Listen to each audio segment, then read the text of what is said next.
Simone Ashworth sat in her car across the street from Callaway and Reeves Architecture, engine off, hands folded in her lap, watching the glass doors of the building she had picked her husband up from 100 times before.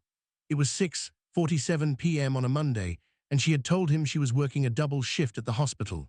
She wasn't. She had swapped shifts with a coworker 3 days ago and told no one, not even Marcus, especially not Marcus. At 6:52, the doors opened and her husband walked out, laughing at something on his phone, tie loosened, jacket slung over one shoulder like a man with nowhere urgent to be. A red convertible pulled to the curb. The window came down. A woman with dark hair and sunglasses pushed up into it, leaned across the passenger seat and pushed the door open for him. Marcus didn't hesitate. He got in, leaned over, and kissed her, long and unhurried, the kind of kiss that had nowhere else to be. The car pulled away from the curb and disappeared into traffic, and Simone sat there with both hands still folded in her lap, staring at the empty space where it had been. If you're watching this and you've ever felt that specific kind of silence, the one that arrives right after your whole life quietly rearranges itself, comment below and tell me where in the world you're watching from. And if you haven't already, hit subscribe, because what Simone did with what she saw next is not what you're expecting.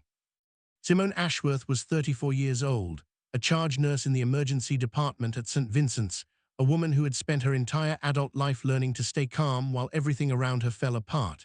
She had held pressure on gunshot wounds. She had told parents their children weren't coming home. She did not panic. That was the thing about Simone. Panic had never once been useful to her, so she had simply stopped doing it, the way you stop using a tool that doesn't work. She and Marcus had been married for 6 years. He was an architect, 36, the kind of man who spoke slowly and deliberately, who measured twice and cut once in every part of his life, or so she had believed. They'd met at a mutual friend's wedding, and he had made her laugh so hard she'd spilled wine on a bridesmaid's dress, and he'd apologized to the bridesmaid on Simone's behalf with such sincerity that she'd fallen for him before the reception ended. That was Marcus. Careful. Composed. A man who made you feel like the most interesting person in any room he was standing in. The late nights had started about 6 months ago. Not every night, just Mondays. Mondays, he told her, the Whitmore project had client calls that ran long, sometimes dinner meetings, sometimes drinks after to keep the account happy. Simone had believed him completely, the way you believe the sky is blue without needing to check. She worked odd hours herself. She understood a schedule that didn't belong to you. She almost hadn't come tonight. She'd thought about it for 3 days, turning the idea over the way you turn over stone to see what's underneath, telling herself she was being paranoid, that 6 years of trust didn't just evaporate because Fridays, no Mondays, had gotten a little strange. But something in her, some old instinct that had learned to read a room before anyone told her what was wrong with it, had told her to come and see for herself. And now she had. She drove home on autopilot. She didn't remember most of the drive. She let herself into their townhouse, hung her coat on the hook by the door, and stood in the kitchen for a long time without turning on the light. Then she opened her laptop and pulled up their shared phone plan. She scrolled back 6 months. There it was, a number she didn't recognize, appearing every single Monday, sometimes twice, always in the late afternoon. She didn't call it, not yet. She sat with the glow of the screen on her face and made herself a cup of tea she never drank, and by the time Marcus came home at 11:20, smelling faintly of something that wasn't his cologne, she was in bed with her eyes closed and her breathing even, and she said nothing at all. If a story like this has ever hit close to home for you, drop a comment. I read every single one, and make sure you're subscribed, because Simone's next move is the part everyone tells me they didn't see coming. She woke up Tuesday morning before her alarm and lay very still, listening to Marcus in the shower, running the math the way she'd run vitals 1,000 times before, calm, sequential, no drama, 6 months of Mondays, a red convertible, a woman with dark hair. She thought about every strange, small thing from the last half a year that she had let slide past her without asking a single question. The way he'd started taking his phone into the bathroom. The way he'd bought a new cologne and then 2 weeks later stopped wearing it entirely. The way he'd mentioned, almost offhand, that his brother Trent had something exciting in the works and that Marcus was thinking about getting involved. She made him coffee like she always did. She kissed him goodbye like she always did. And the second his car pulled out of the driveway, She picked up her phone and called her college roommate, Denise Okafor, who had left nursing school after one semester to become a forensic accountant and had never once, in 15 years of friendship, been wrong about a number. "I need you to look at something," Simone said. "Our joint accounts, Marcus's spending, all of it." There was a pause on the other end. "How bad is this going to be?" "I don't know yet," Simone said. "That's why I need you." Denise came over that evening with her laptop and a legal pad, the way she always showed up to anything, prepared, unhurried, immune to drama. She pulled up the joint checking account first, the one they used for groceries and utilities and the mortgage. Nothing unusual there.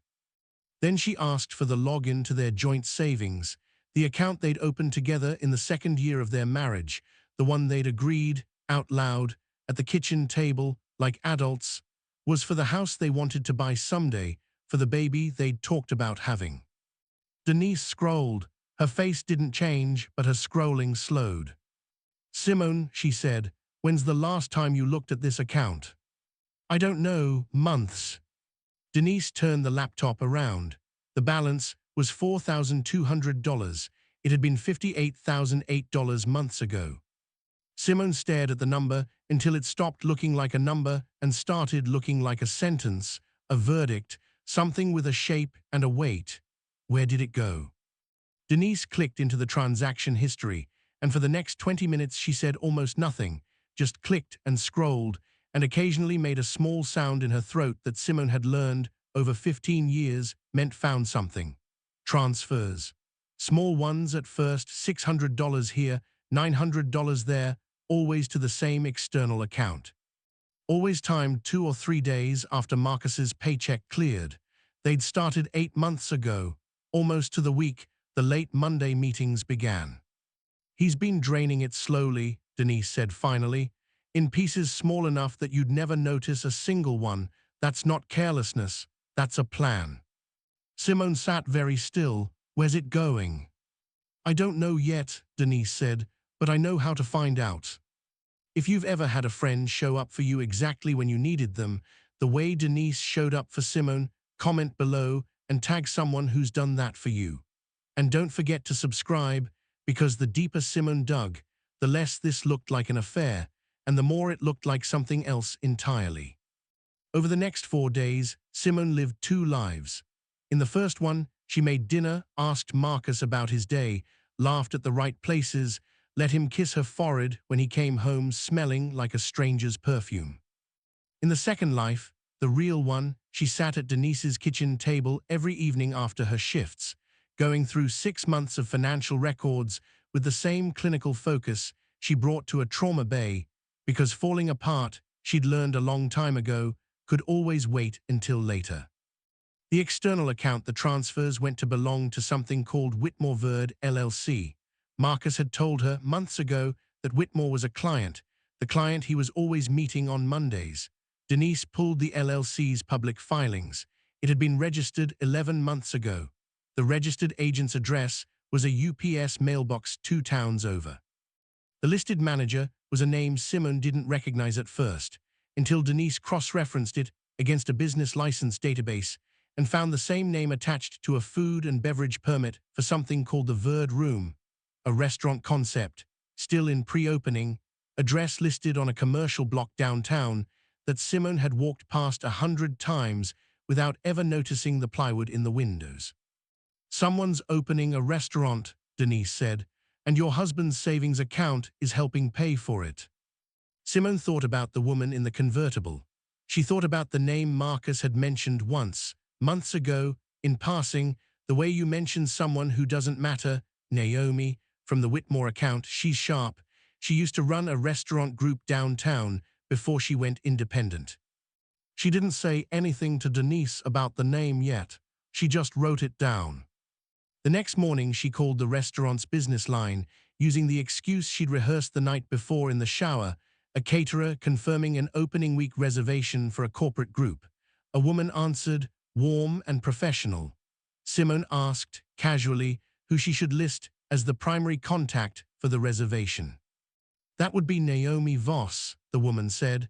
"She's one of our owners. I can put you through if you'd like." Simone said that wouldn't be necessary. She hung up and sat in her car in the hospital parking garage for 11 minutes before she could make herself walk inside for her shift. Now she had a name to put to the woman in the sunglasses: Naomi Voss, restaurant owner, recipient, one way or another, of a slow and careful drain from an account that was supposed to become a house or a nursery someday. But there was still the part that didn't add up, the part that kept snagging in Simone's mind the way a loose thread snags a sweater. Marcus wasn't a man who moved money in secret.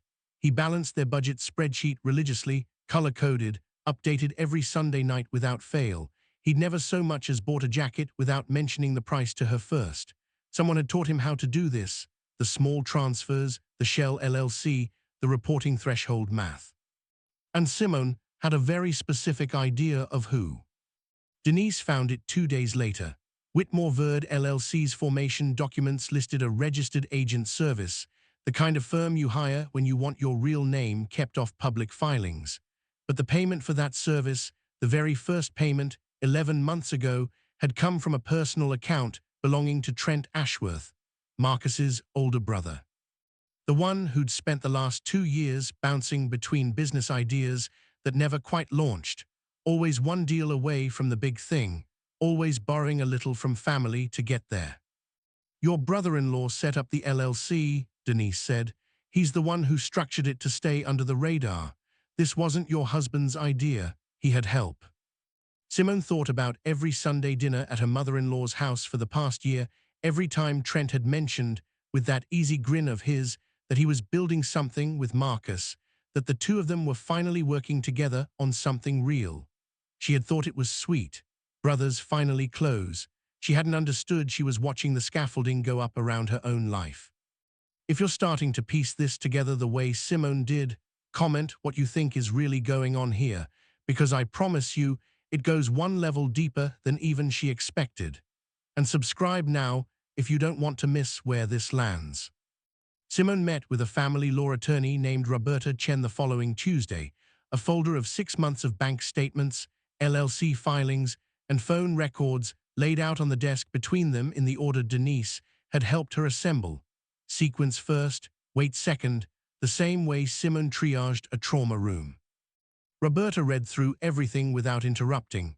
When she finished, she looked up and said, "This isn't just infidelity, this is financial misconduct, documented, patterned, and deliberate. That $54,000 wasn't spent, it was diverted. Under the law, that changes the entire shape of what a settlement looks like." "I don't want to destroy him," Simone said. "I want him to understand exactly what he's lost before he tries to fight me on any of it." Roberta nodded slowly. "Then we build the room where he understands that." They planned it together over the following week. Simone would tell Marcus she wanted to try counseling, one more real effort, she'd say, before either of them gave up. She would ask if the whole family could come to an initial session, the way some therapists recommended for couples whose problems reached beyond just the two of them. Marcus, eager and visibly relieved that she hadn't confronted him, agreed immediately. He even offered to invite Trent, said his brother had been wanting the two of them to reconnect anyway. Naomi's invitation was trickier, but Simone managed it herself, calling the restaurant a second time under different pretense, mentioning, carefully, warmly, that she'd heard wonderful things about the Verd room from Marcus, that she and Naomi should really meet properly sometime, maybe even at a family dinner Marcus was hosting that Thursday. Naomi, flattered and unsuspecting, said she'd love to come. Simone called her mother-in-law. Vivian last, she almost didn't, but some part of her needed Vivian to hear it directly from her, not filtered through Marcus's version, whatever that would eventually become. She told her everything: the convertible, the transfers, the LLC, Trent's signature on the formation documents, Naomi's name on the restaurant's business license. She spoke slowly and left nothing out. Vivian was quiet for a long moment. Then she said, "I'll be there Thursday." Thursday evening, the therapist's office was warm and quiet, soft carpet, two couches facing each other across a low table. Simone arrived first and sat with her folder closed in her lap. Marcus came in a few minutes later, visibly nervous but hopeful, the way a man looks when he believes the worst thing that could happen to him is a difficult conversation, not a reckoning. He squeezed her hand. Thank you for wanting to try, he said. Of course, Simone said, and meant something else entirely. Naomi arrived next, warm and polished, offering Simone a bright handshake and a compliment on her earrings, utterly unaware of the woman she was smiling at. Trent came in loud and easy as always, clapping Marcus on the shoulder, calling Simone sis, the way he always did, settling onto the couch like a man completely certain of his welcome. Then the door opened one more time, and Vivian walked in wearing her good navy cardigan, and she did not sit near her sons. She sat in the chair closest to the door, and she looked at Simone first, and something passed between them that needed no translation. Then she looked at Marcus, and Marcus's easy, hopeful expression flickered, just slightly, the way a man's face changes when he senses, before he can name it, that the ground has shifted under him. The therapist opened the floor gently, asking what had brought everyone together. Simone leaned forward and set her folder on the table. I want to walk everyone through a timeline, she said. Her voice was calm. It did not shake once. She placed the first page down, the phone log, the unfamiliar number appearing every Monday for 6 months, highlighted in yellow. This started with a number I didn't recognize, she said. Marcus's face went pale. She placed the second page down, the savings account transfers, $54,000 moved in careful increments over 8 months into an account belonging to Whitmore Verd LLC. Our savings, she said, the house we talked about, the baby we talked about. Gone, one small transfer at a time, time to slip under the radar. Naomi shifted on the couch, her bright smile faltering into confusion, then into something closer to dread. Simone placed the third page down, the LLC's formation documents, the registered agent payment traced back to Trent's personal account. You set it up, she said, looking at Trent for the first time. You knew exactly how to keep it quiet. You taught him how. Trent opened his mouth. Nothing useful came out. She placed the fourth page down, the restaurant's business license, Naomi Voss listed as owner, the opening date circled. I called and confirmed it myself, Simone said. You're an owner, not a client. There was never a client account. There was never a Whitmore project. The room had gone completely silent. Marcus's hands were pressed flat against his knees like he was trying to hold himself in place. Simone, I can explain the whole, he started. There's one more page, Simone said, and she did not raise her voice. She placed the fifth page down, the timeline Denise had built, cross-referencing the first unfamiliar phone call with the week Marcus had received a promotion and a raise at the firm, the exact week their savings account had briefly touched $60,000, the highest it had ever been, right before it started disappearing. You didn't fall into this, she said. You planned it the month you finally had enough to plan it with. Vivian had not said a single word since she sat down.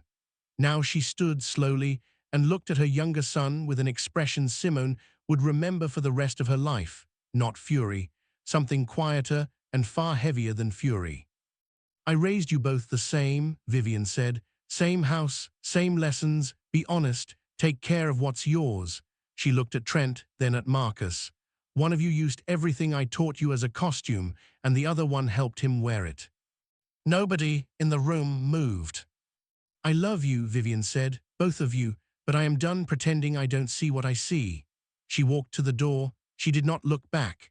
The door closed softly behind her, and the room felt smaller with her gone, like something essential had left with her and wasn't coming back. Simone reached into her folder one final time and slid a document across the table to Marcus. He looked down at it without picking it up. I filed Monday, she said, the same day I sat outside your office and watched her pick you up. She stood and straightened her jacket. My attorney's name is on the second page. She'll explain in detail why fighting the asset claim is not going to go the way you think it will. She picked up her folder and walked out. The evening air outside was cool and ordinary, the city moving at its usual pace, entirely indifferent to what had just happened inside that quiet room. If this story moved you even a fraction of how it moved me writing it, do me a favor, hit that like button right now, and subscribe if you haven't. because what happened to all four of them afterward might be the most satisfying part of this whole story. The settlement was finalized 9 weeks later. The financial misconduct documentation left almost no room to negotiate. A judge does not look kindly on a man who quietly emptied a shared account to fund his girlfriend's business with his brother's help. Marcus kept the LLC's debts. Simone kept the house. The Verd Room opened 3 weeks late and closed for good 4 months after that. Two of its silent investors had grown uneasy the moment word got around about how the seed money had actually been raised, and uneasy investors do not stay investors for long. Naomi moved to another city by spring. Trent's other ventures, the ones that had always been one deal away from real, stopped finding anyone willing to fund them. It turned out a lot of people had simply been trusting Marcus's name attached to Trent's ideas, and that trust, once withdrawn, did not come back. Vivian still hosts Sunday dinner. Marcus is not invited. Trent has stopped asking. As for Simone, she still works the same shifts at St. Vincent's, still keeps everything steady when everyone around her is falling apart, because that has always been the thing she does best. On a quiet evening in early spring, she sat on her own back porch with a cup of tea she actually drank this time, and she thought about the red convertible pulling away from that curb and how far away that moment already felt. She wasn't angry anymore. She was simply free. That's the story. If you made it all the way to the end, thank you for sticking with Simone through every twist. Comment below and let me know which part hit you hardest. Hit like if you're glad she found out the truth, and subscribe now, because tomorrow's story is one you won't want to miss.